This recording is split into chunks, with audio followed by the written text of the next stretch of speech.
guys, and guys, tapos na akong nagtanim ng okra at upo.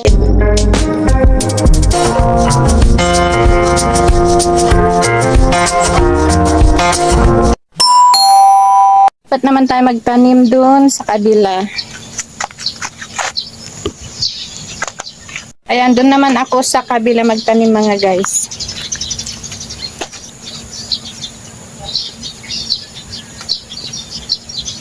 Hello mga guys, nandito ako, magtatanim na ako dito.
Yan mga guys, dyan sa puno na yan may pugad daw ng ibon.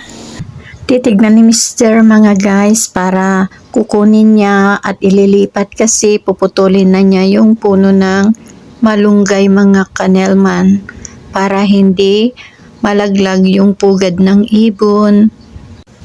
Ayun, kumuha ng hagdanan si Mr. para makuha niya yung pugad ng ibon mga kanelman para hindi mabasag yung itlog. Nakakaawa naman kasi kung putulin na niya at may tendency na malalaglag yung pugat at mababasag yung itlog ng ibon. Kaya ayan, kukunin muna niya at ililipat sa kabilang puno para doon na lang puntahan ng nanay yung nangitlog na ibon. Ayun man kinuha na ni Mr. Jusawa. At may itlog nga mga kanelman, may isang itlog siya o medyo malaki.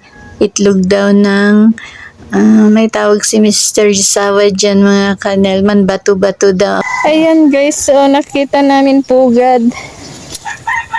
Pugad ng ibon. May itlog na siya mga guys. So ayan. Ang ganda ng pugad niya mga guys. So, ang laki yung itlog niya. Sila pugo nga. Bato-bato yun. Bato-bato yung... Ang laki Parang kalapatay.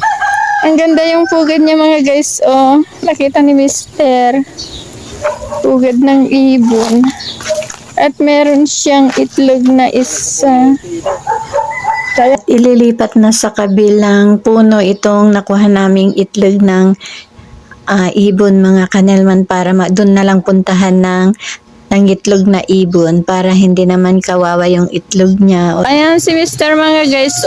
Kasi yung malunggay namin is pumupunta na dun sa wire ng kuryente kaya hindi na sana namin putulan yan pero nakakaano sa kuryente kasi magi-spark pag mahangin kaya puputulan namin. Sayang, may bulaklak pa naman na kaya lang hindi pwedeng hindi putulan kasi nakaano na sa wire ng kuryente mga guys, baka pagmulan ng sunog.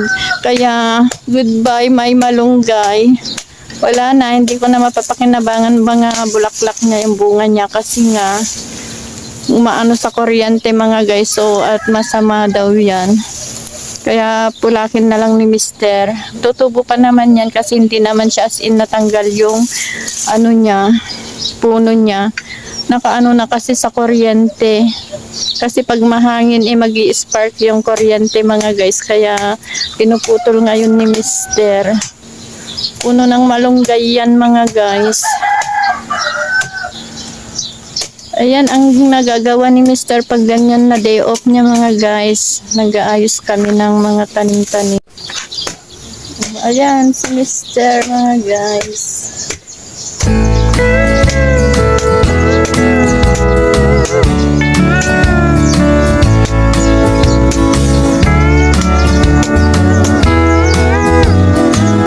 Tagal na rin naming tanim na malunggay yun mga guys, kaya mataas na siya.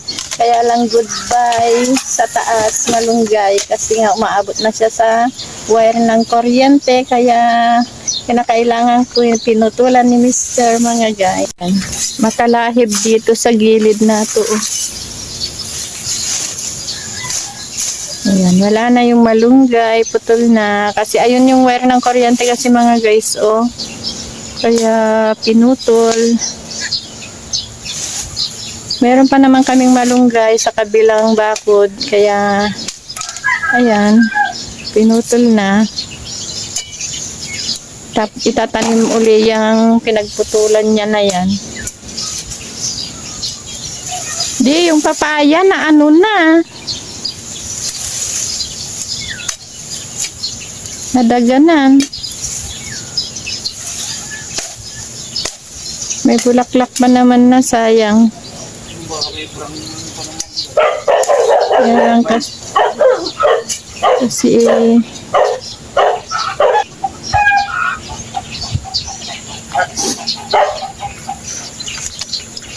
yung papaya, oh. Yung sa isa.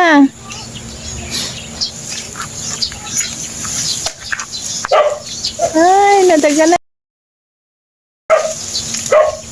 Awan eh. Nabalin na. Tutubo din yan. Hayaan mo na lang ganyan, de. Hayaan mo lang ganyan. Igawin mo dito. Mag-ano yan. Yan. Hayaan mo lang. Ay, naputol.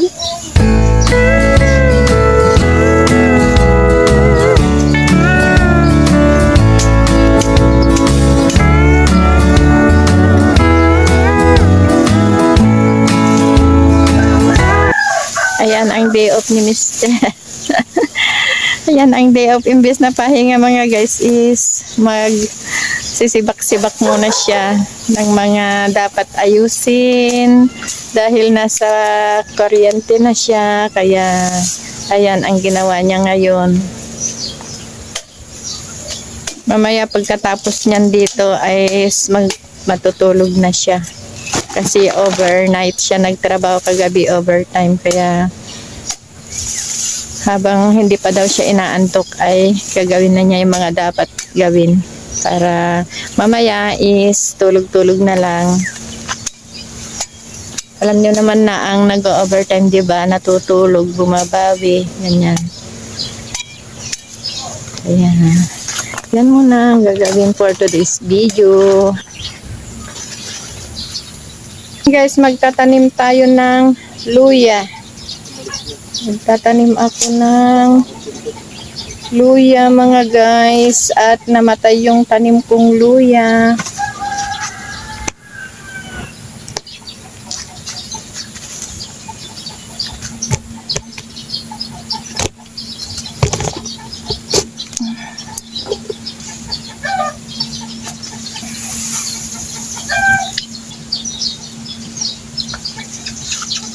So, bali dito ako magtatanim ng luya. Taniman natin ng luya ito. At namatay yung aking tanim na luya. Kinuha kasi lahat ni Daddy yung laman niya noon.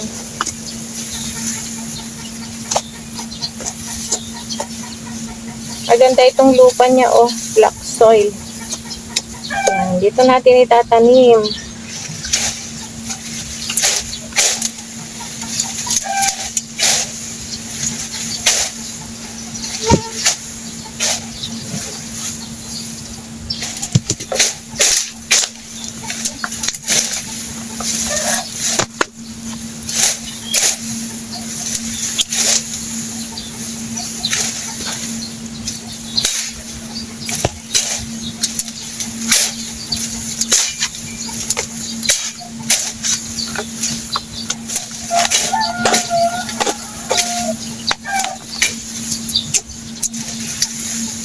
Madali lang magtanim ng luya.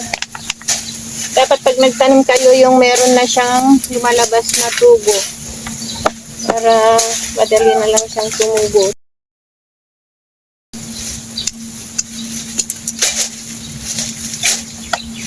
Nakabuhaghag dapat yung lupa niya mga guys para madali siyang lumaki, tumubo.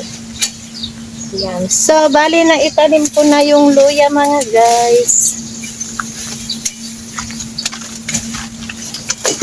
Tignan na natin yung tinanim natin na luya mga guys para madali siyang tumubo.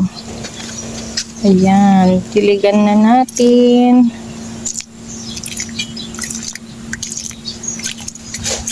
Tsaka dapat hindi siya laging nababasa mga guys para hindi siya maano.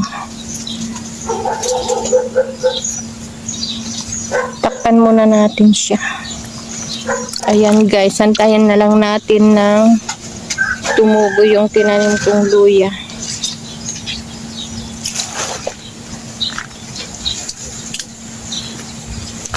So bali nandyan sa likod si Mr. mga guys ayun si Mr. nandito sa may likod. Tinatanggal niya yung mga damo-damo doon mga guys kasi natakpan na yung tanim namin mga malunggay doon. Tinatanggal niya yung mga damo-damo doon sa likod kasi yung tanim naming malunggay is natakpan na ng damo kaya tinatanggalan niya mga guys. Ayun siya. Hindi na ako pinapunta doon kasi masukal mga guys at malamok baka daw makagat ako ng insekto. Kaya siya na lang daw yun. Siya na lang daw doon. Kaya i-video ko na lang siya. Ayan si Mr. Oh, 'di ba? Likod namin is palayan mga guys. Yan, tinatanggal-tanggal niya. O baka maano mo yung tanim diyan na ano.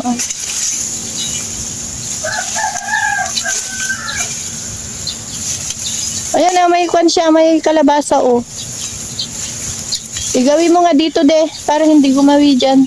Yun yung ginawa ko yung mga yan eh. Ayan, may tanim kasi kami kalabasa doon mga guys. Nabawasan niya yung mga, tatanggalin yung mga,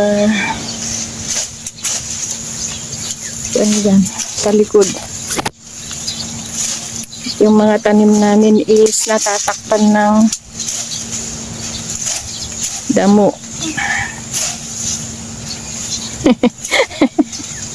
Hindi niya alam. Ayan. Guys, for the content ang inyong person mga guys. Ayan. Ayan, si Mr. Jusawa ngayon. Sipag ng asawa ka, no?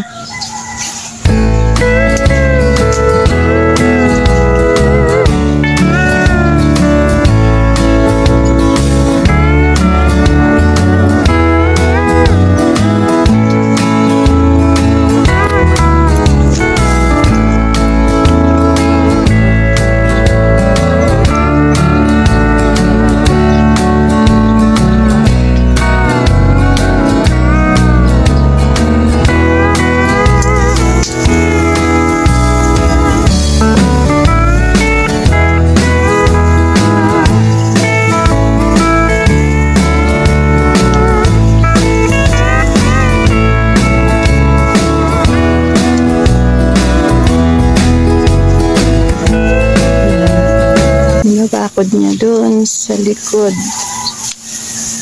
Pag-anuhan ng tanim na gulay.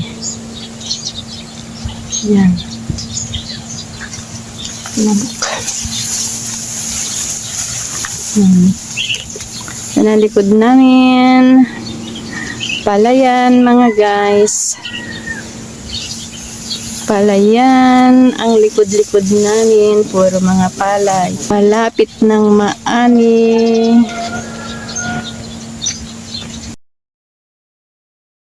Ayan ang aking mga gulay. Yung aming gabi.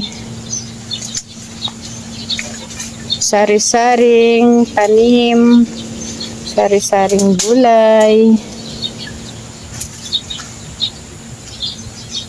May prinsesa naman ako dyan na halaman. halos sa mga sa aking mga gulayan. Ayan, si Mister ayaw pa lumubay sa kalilinis.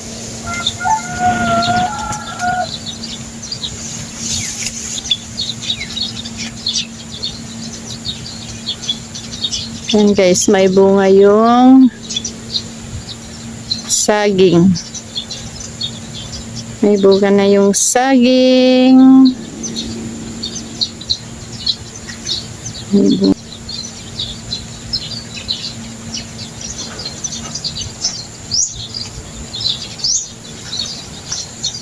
Ayan yung mga tunog dito sa amin mga guys. Puro tunog ng ibon pag ganitong mga oras. Lalo na sa hapon. Ay puro tunog ng ibon ang iyong maririnig dito sa amin. Mayroon pang bulaklak oh. Pwede na.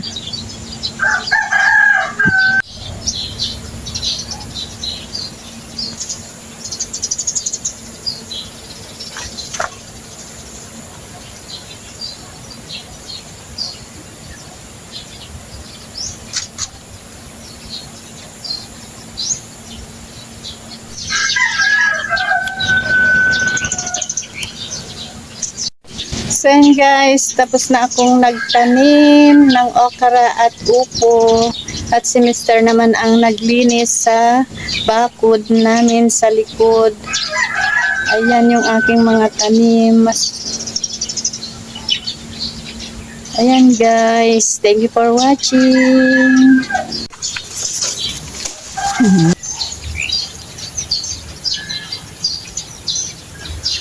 Ayan, namulaklak na ang aking flower.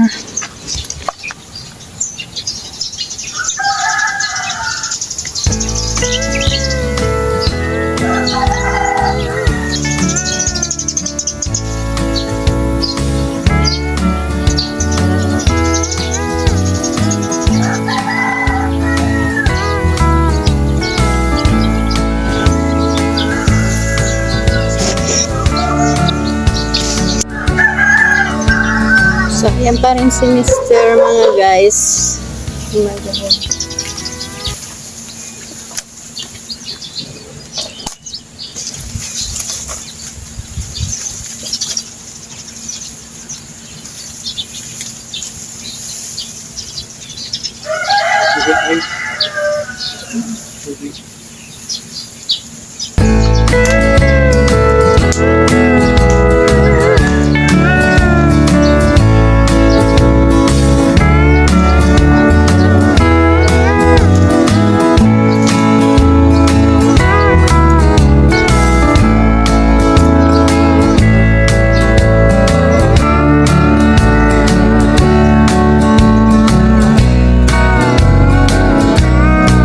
Pantanim na kamoteng kahoy.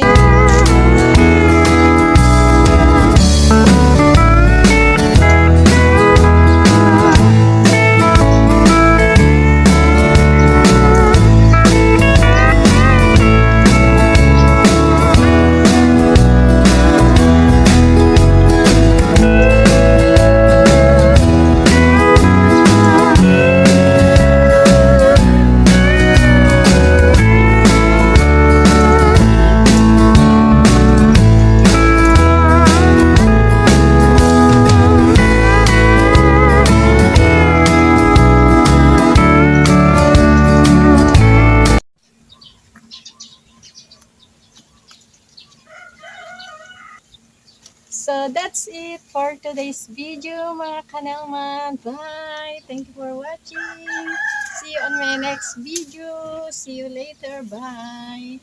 Please subscribe my channel, Nelman Vlog. Please like, comment, and share. And click the notification bell para lagi kayong updated sa susunod ko pang mga videos mga kanelman. Bye-bye and God bless. Bye!